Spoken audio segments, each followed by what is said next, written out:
Audible's romance collection has something to satisfy every side of you. When it comes to what kind of romance you're into, you don't have to choose just one. Fancy a dalliance with a duke, or maybe a steamy billionaire. You could find a book boyfriend in the city and another one tearing it up on the hockey field. And if nothing on this earth satisfies, you can always find love in another realm. Discover modern rom-coms from authors like Lily Chu and Ali Hazelwood, the latest romantasy series from Sarah J. Maas and Rebecca Yarros, plus Regency favorites like Bridgerton and Outlander. And of course, all the really steamy stuff. Your first great love story is free when you sign up for a free 30-day trial at audible.com/Wondery. That's audible.com/Wondery.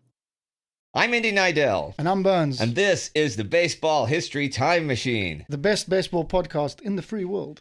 Is it a better one in North Korea? There might be, probably not, but I can't totally rule it out. Just statistics. Fair you know? Okay. Yeah, sure. And what do we have today? Are we continuing Sluggers of the 1940s? That we are. And for all of you who did not check out our last episode, which was part 1 of Sluggers of the 1940s, I encourage you to do that now, so you are up to speed today. So you don't have to do any major recap today. Right. You talked about a couple of people that we still remember today, like Ralph Kiner and Hank Greenberg. But you didn't talk about the biggest star sluggers of the 1940s, or really the ones that people do remember most today, right? Yeah, the big 3 from the 1940s, I guess. Ted Williams, Stan Musial, and Joe DiMaggio. I did not. Imagine if that was your outfield. Seems like you'd cruise to the pennant. Well, maybe so, but remember we talked once about the all 400 hitting 1894 Phillies outfield, and they finished 4th. And the Phillies of the 1930s, I remember, well, from 1930, I remember Chuck Klein and Lefty O'Doul.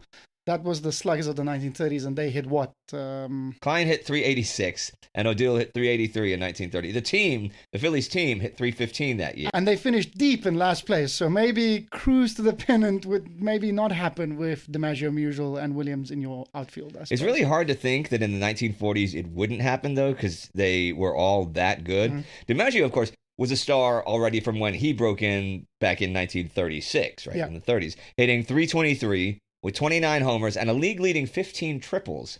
I don't think of him as a triples hitter, though. He averaged 10 triples a year for his career, actually. Okay. He was, as was widely attested time and again, the complete package. He could hit for power, run, throw, field.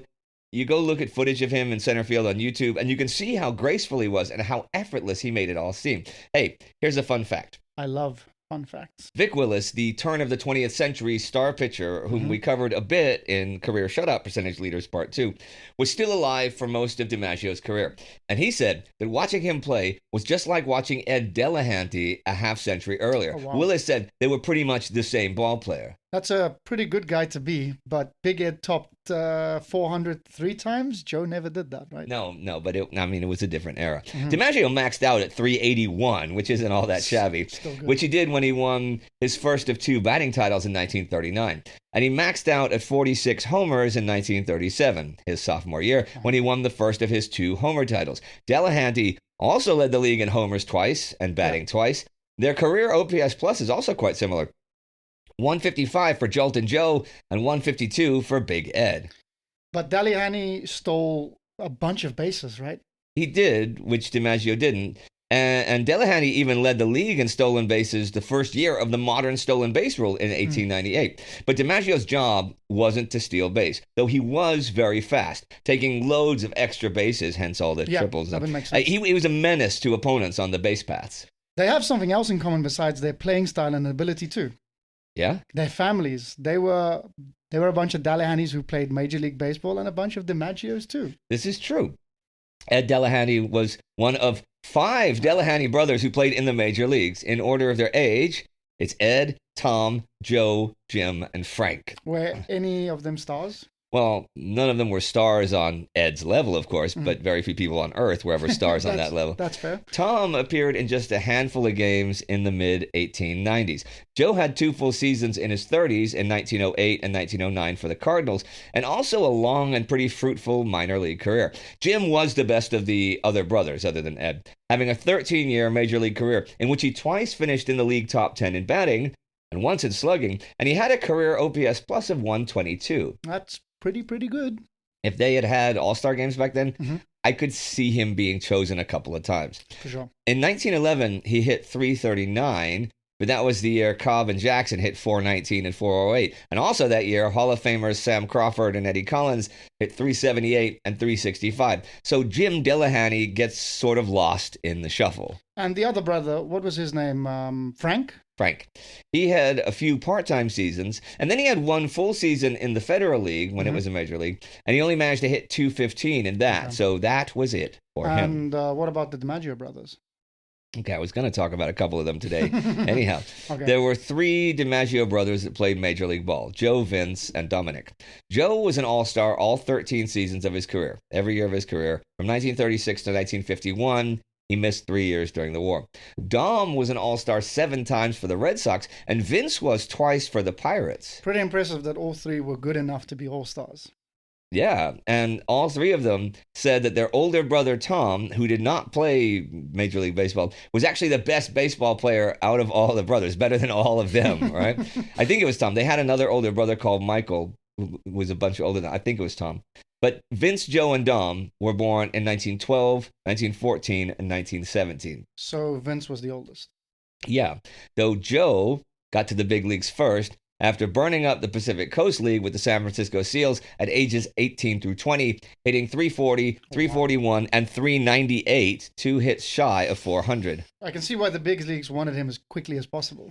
Fun fact, in his first game with the Yankees as a rookie, Joe DiMaggio went 3 for 6, so he was hitting 500 after that game, right? That was on May 3rd, right? After May 12th, he was hitting down to 314. That was his lowest career batting average, right? In his entire career, from his first game, even after his second game or third game, he never had a batting average below 314. That's pretty amazing. That's freakishly good. Now, he did hit into a fielder's choice his first time up in his first game, but he was safe on an error. But if you go by actual plays, he was only above 300 for his whole career from his second at-bat. Which is still pretty amazing. I could talk about Joe DiMaggio all day because there's so much to cover. Yeah. He averaged 121 RBI a year for his career, 107 runs scored a year for his career. He hit .325 lifetime, and he led the Yankees to pennants in 10 of those 13 seasons. He was the most popular player in baseball at the time, too. Playing in New York did not hurt. And then he married Marilyn Monroe. And then he did that in 1954, those 2 huge American icons. The marriage itself was tempestuous, but it's hard to deny the love there. Apparently, they got back together just before her death, but I don't really know anything about that. But here's a rather telling quote. On their honeymoon in Hawaii, Marilyn was asked to go perform for the troops stationed in Korea, which she did. When they got back together again afterwards, he said, "Joe, you've never heard such cheering." And he said, "Yes, I have." I wonder if she ever actually saw him play, because she would know. Yeah, it's Joe DiMaggio. Yeah, I mean... they got together a year or so after he retired as boyfriend and girlfriend. I have no idea if she ever saw him play. She was from California and all, and she worked out there in the late 40s, and there were no West Coast Major League teams then. I can imagine Game 7 of a World Series in Yankee Stadium with Joe DiMaggio up to bat. Yeah. The noise level and the cheering had to be as loud as Marilyn Monroe in Korea. How many Game 7s did DiMaggio play in the 10 World Series? Just one, actually, 1947, which we talked about, right? Yeah. And in 10 World Series, his teams only lost once, in 1942 to the Cardinals. Hey, here's the thing. You know Simon and Garfunkel's Miss Robinson at the last chorus says, "Where have you gone, Joe DiMaggio? A nation turns its lonely eyes to you." Yeah. Well, Paul Simon is a big Yankee fan, right? And he was at a restaurant once where Joe was eating. So Paul screws up his courage and goes over, says to Joe, he's the guy who wrote the song. And Joe says, "Well, why'd you say that? I'm still here. Everybody knows I'm still here." And Paul says, "No, I didn't mean it like that. I meant, where are all the great heroes now?" You know, this being the late 60s and stuff. And Joe was apparently flattered when he understood the meaning. In fact, when DiMaggio died in 1999, and they had a Joe DiMaggio Day at Yankee Stadium a month later, Simon played the song out in center field. Oh, man, that's cool. Supposedly, DiMaggio's last words before he died were, "I'll finally get to see Marilyn," according to DiMaggio's attorney, anyhow. That's true love right there. Yeah. Hey, another fun fact. A lot of fun facts today. I love fun facts. Paul Simon was once on the Dick Cavett show, and Mickey Mantle was also on. Mm-hmm. And Mantle asked him why he didn't use his name instead of DiMaggio's. And Simon said, "Wrong number of syllables."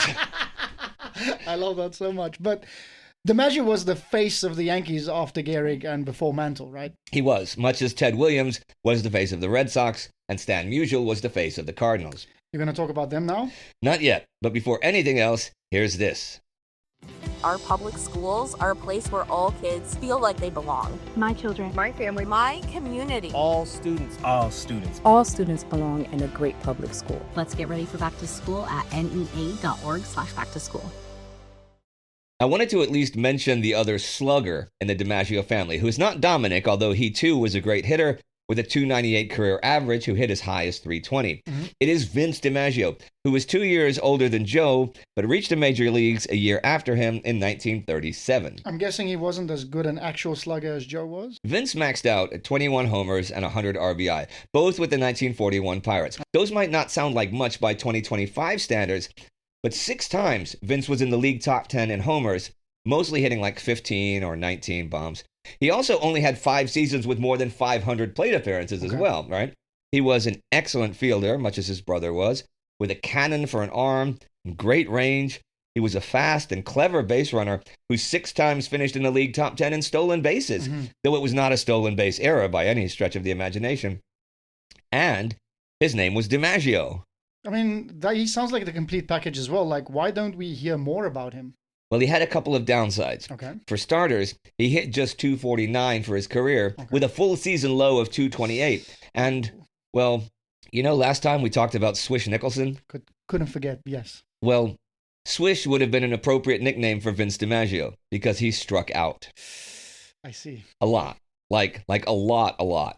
In fact, his 134 strikeouts in 1938 set the all-time single-season record, which lasted until 1956. Ouch. Once again, from a 2025 perspective, that doesn't sound like much. Who has that record now? Mark Reynolds struck out 223 times in 2009 in the middle of 3 straight 200-plus strikeout seasons. He was actually the first guy to strike out 200 or more times in a season, the first of those 3 years, with 204, so he broke his own record. People strike out 200 times like every year now, don't they? They do. In fact, since that year, and not counting Corona year 2020, only in 2014 and 2019 have we not had a guy with 200 strikeouts in a season. And Vince DiMaggio's record was, what did you say, 134? 134. But he was unquestionably the strikeout king. He appeared in 10 seasons, and 2 of those were just a handful of games. Okay. In the other 8, he led the league in strikeouts 6 times and was second and third the other 2 times. Oh, ouch. And only 5 seasons with over 500 plate appearances, too. Yeah. In 1944, in just 380 plate appearances, he managed to lead the league with 83 strikeouts anyhow. Okay, so Vince DiMaggio had a flaw. A pretty big one, although it might be a lot more overlooked today. Yeah, for sure. I mean, and he was a great fielder and super fast runner, so maybe he'd belong today, a lot more. You'll have to talk about Dominic someday. I will, but this is it for the DiMaggios today. Okay. Now, Dominic, though, I'm going to have to talk about him one day because he was a big star for the Red Sox of the 1940s, a perennial all-star, right? But he was not a slugger. Okay. But even that and the name DiMaggio still made him second fiddle to Ted Williams on his own team, right? That is true. He was on the same. Anyone on the same team with Ted Williams is going to be second fiddle. Hey, what's the story? There was supposedly going to be a straight-up trade between the Yankees and the Red Sox, like Joe DiMaggio for Ted Williams? It is one of those baseball legends or half-truths that's gone down in history. You're going to have to explain that then. Well, the story is that in 1947, at the height of both of their fame, DiMaggio winning his 3rd MVP, Williams his 2nd Triple Crown, although some people say this story happened in 1948 or 1949. But anyhow, at Toots Shor's restaurant in Manhattan, where all the celebrities and movie stars and everything hung out, Tom Yawkey, who owned the Red Sox, was having dinner with Dan Topping, who owned the Yankees, and perhaps over many drinks, perhaps over even more drinks, they made a verbal agreement to make the swap. Ooh, allegedly. Well, according to many accounts of people who were supposedly there. What would have been the reason for such a trade? It seems like they'd both be driven out of town by the irate fans that didn't like that trade. Mobs and mobs of irate fans. I mean, imagine being Yawkey and Topping after announcing that trade. Oh, God. You couldn't keep your phone on the hook for days.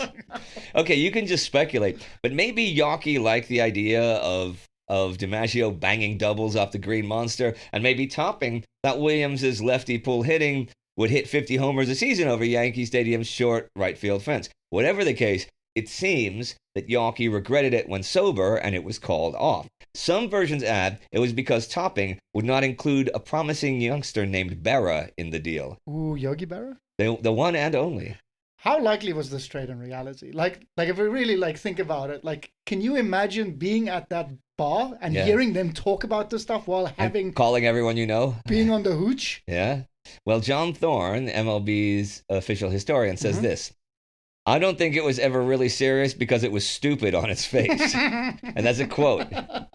You gotta like John Thorne. I mean, he's called a spade, you know. Now he thinks this talk happened before the 1949 season, by the way. Now in 1948, DiMaggio was brilliant, sure, leading the AL with 39 homers and 155 RBI, and Williams was too, winning the batting title at 369, and thanks to 126 walks, had a 497 on base percentage. But DiMaggio was 4 years older than Williams, and injuries were starting to rattle him. He had surgery on his heel that offseason between 48 and 49. Another fun fact, when we read Ernest Hemingway's The Old Man and the Sea in school, the teacher was saying how timeless the story was, and I pointed out that the main guy kept referring to Joe DiMaggio's bone spur in his heel, so it wasn't timeless. It could only be 1949. She was not happy. Okay, but Ted Williams' on-base percentage numbers are crazy. You picked up on that there, yeah. Yeah. They were. He is, in fact, the all-time career leader in on-base percentage with a career mark of 482. For his career, that means that he's on base half the time, basically. Yeah. Except for his rookie season. Every single time he had more than 400 plate appearances, he led the league in on-base percentage. 3 times it was over 500, and once he had a 6-season run of on-base percentage over 490. Now, he did miss 3 seasons in World War II and most of 2 more in Korea, but he still led the league in an awful lot of things, an awful lot of times. 9 times in slugging, and his career mark of 634 is second all-time to Babe Ruth. I mean, first all-time in on-base percentage and second all-time slugging has to be a pretty good combination, right? His famous quote is, "All I want is when I walk down the street, people say, 'There goes the greatest hitter who ever lived.'" And a lot of people did. He has a pretty convincing case, I mean. And I will get back to him in just a minute.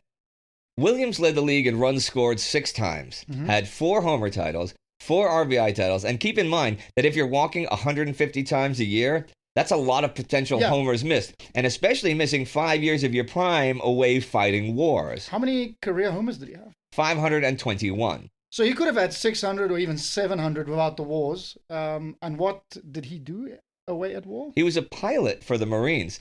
He enlisted in the Naval Reserve in 1942, got his commission in 1944, and served as a flight instructor the rest of the war, but was recalled to active duty in the Korean War in 1952 and flew 39 combat missions as a dive bomber. Side note, he often flew them alongside future astronaut John Glenn. I did not know that, but missing so much of his career, do I say what might have been?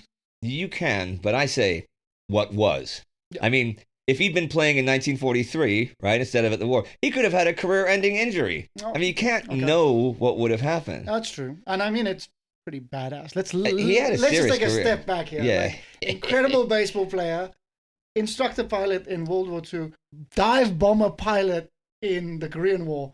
That's pretty badass stuff, man. Yeah. That's badass. There was a book, I had a book when I was a kid called the Bubblegum Trading Flipping Card Something book. Brilliant book. I'm sorry I can't remember the name because everybody should get it because it's great. And other than the part about, the first section was about, buying baseball cards when you're a kid. But it had lots of pictures of cards from the 50s or 60s and a little snippet of something snarky about each player. Except for, cool. And some of them were really good. But except for that, it had the picture of the 1955 Topps Ted Williams.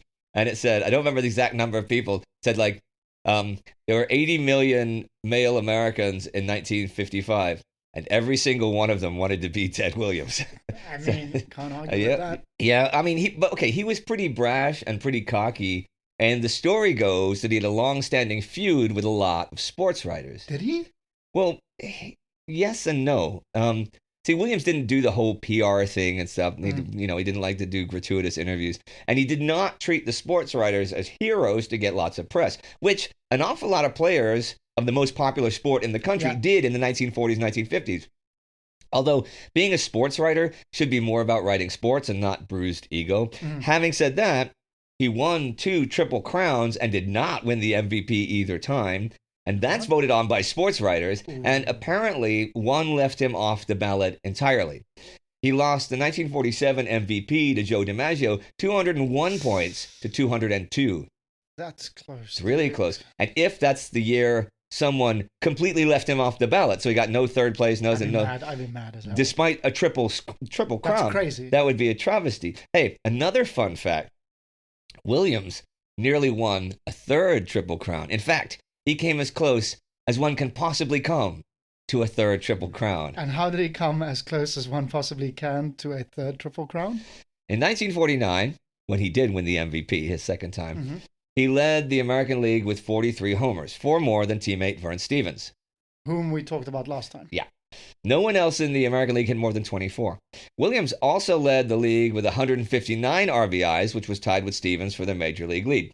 In the batting race, though, Williams hit 343, which finished second to Tigers third baseman Hall of Famer George Kell, who also hit 343. Ooh, this is a close one, yeah? George Kell won the batting title over Ted Williams by 16 ten-thousandths of a point.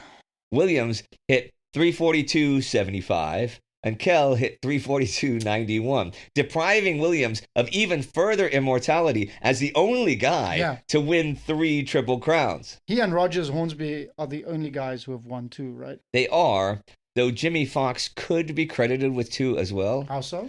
In 1933, Fox won the Triple Crown.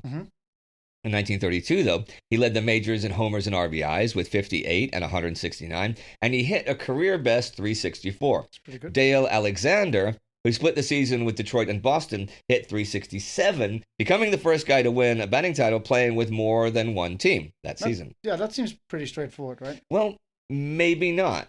If you go by 3.1 plate appearances per scheduled game, that would be 477 required for the 154-game season. And Alexander had but 454. However, the actual requirements were not hard and fast.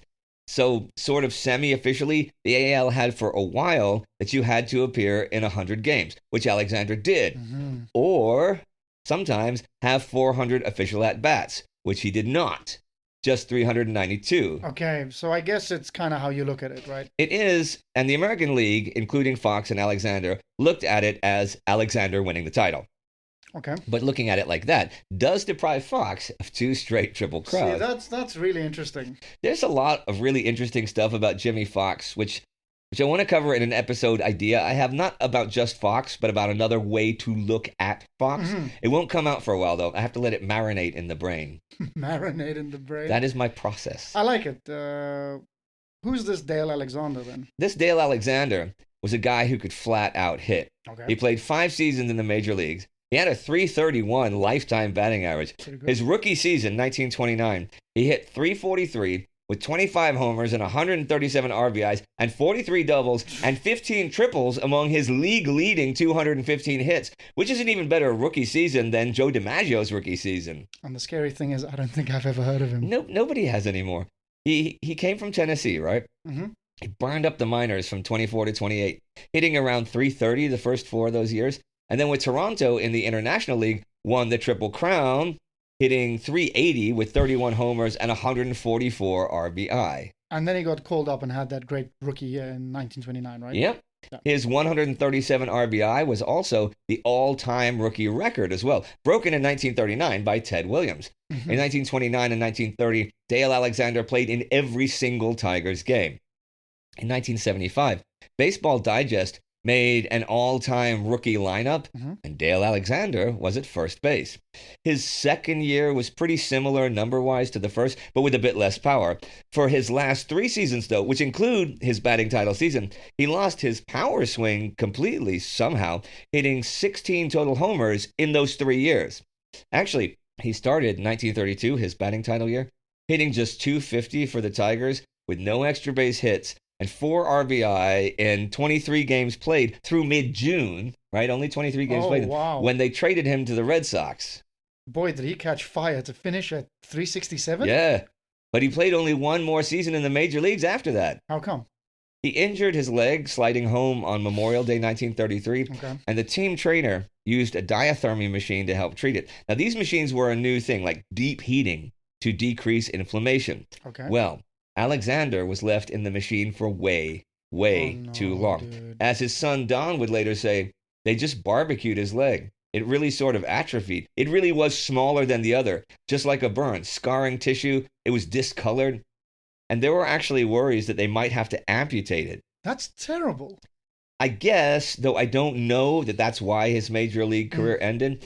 He then spent 5 years bouncing around the high minors with 4 teams and hit between 309 and 358. And then 4 years as a player manager in the lower minors, hitting 345, 388, 438, Oh, wow. and then 158 in part-time duty at the plate, less and less each year. Okay. The last year was 1942, and after that, most minor leagues stopped play for the rest of the war. So he went back to his farm. Very much a forgotten batting champ today, if you think about it. Very much so. Hey, I said that he was given the batting title with fewer than 400 at-bats. Yeah. Well, in 1954, Ted Williams lost the batting title because of the same thing. Williams had 526 plate appearances, which under the 3.1 per game rule is more than enough to qualify. But Williams walked 136 times, so he only had 386 official at-bats and missed 400.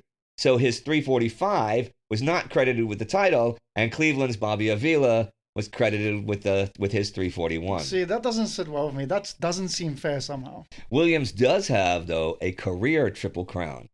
A career Triple Crown? Yeah, he played from 1939 to 1960, and his 344 average, 521 homers, and 1,839 RBI led the major leagues over that entire period. That's very impressive. But hey, back to him barely missing the 1949 batting title. That was really, really close. Was that the closest batting race ever? It was not. It was only the second closest as far as I know. I'm not so good at the last 30 years or so something may have jumped in the list. And why not? Well, I ended up moving to Europe in 1993 and Sweden in 1996. And for a long time, I couldn't watch baseball. Or I couldn't even look up stats. There was no internet. And then there was old internet. And I didn't have a bunch of baseball books with me. These are excuses, but they're valid excuses. Well, tell me more about the closest batting races you do know then. Or the closest ones before 2000, shall we say. Yeah, okay? sure. Okay. That's fine. Maybe they're still the closest. I'd have to look it up. The closest one was also in the 1940s, the closest one of all, in the AL in 1945. Now, Williams lost in 1949 by 16 ten-thousandths of a point, as I said, which is 1.6 thousandths of a point, right? Yeah. In 1945, Tony Cuccinello lost to Snuffy Sternweiss by less than a thousandth of a point, 308.45 to 308.54. Okay, that's brutal, but Snuffy? Don't lose focus. Snuffy. His name was George. But in 1945, Snuffy Sternweiss led the American League in plate appearances, at-bats, runs, hits, triples with 22, stolen bases and caught stealing, slugging percentage, OPS, OPS plus, total bases, WAR, and batting average. Pretty low average for a batting title. It was still the WAR. I mean, it happens. Sternweiss had been just about as good in 1944. And then after the war, he stuck around until 1952 in the major leagues, but never once had another season where he was even a league average hitter after his great 1945. And what happened to the other guy, Tony Cuccinello, who came close to winning the title? Cuccinello. That's okay. I don't expect everybody to have heard of these guys. Yeah. Right. But Tony Cuccinello had a long and productive career going back to 1930 as a second and third baseman. Twice an All-Star, top 300 a few times. His last full season before 1945, though, was 1940. Okay. And that was his first season with an OPS plus below 100. And he was terrible that year.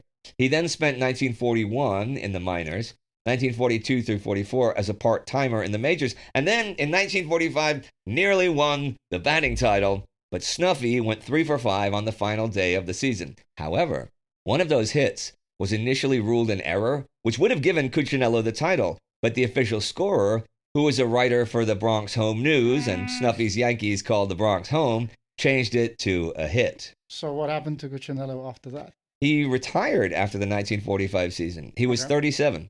There are sources that say the White Sox released him, well, which they did December 8th. I looked it up. But I don't know for sure if he retired and they released him, or if they released him and he retired. You see what I mean? Yeah. Okay, gotcha. Side story. Cuccinello continued as a minor league manager and then a major league coach, and eventually coached Snuffy Sternweiss with the Indians. And apparently Sternweiss confirmed to him that the writer had told him he gave the batting title to Sternweiss. Oof. Okay, do you have any other good stories about close batting races? I sure do, but we will have to take them next time. Are we out of time for today? Well, I still have yet more sluggers of the 1940s to get through, including Stan Musial, right? Yeah, of course. Who I haven't said anything about. So it takes some time to go over it. So we'll do a part 3, and I will cover more tight batting races in part 3 from all decades. Okay, well, then that's it for today, everybody. You can follow us on Instagram and Facebook, and go to patreon.com and look up Baseball History Time Machine and join us there so we can get super rich talking about old baseball history. I don't think we're going to get super rich doing this somehow, but I am totally up for it. And hey, here's a suggestion for our fans out there. Many newspaper or sports sections have podcasts they work with, even baseball podcasts. If you know anyone at your city paper, tell them to pick us up so we can expand our reach and then totally get rich talking about old baseball history. Or even just write to them and recommend listening to us. That's a good idea. And with that good idea, it's goodbye from me, Indy Neidell. And me, Burns. And the Baseball History Time Machine. Shopify's point of sale system helps you sell at every stage of your business. Need a fast and secure way to take payments in person? We've got you covered. How about card readers you can rely on anywhere you sell? Thanks. Have a good one. Yep, that too. Want one place to manage all your online and in-person sales?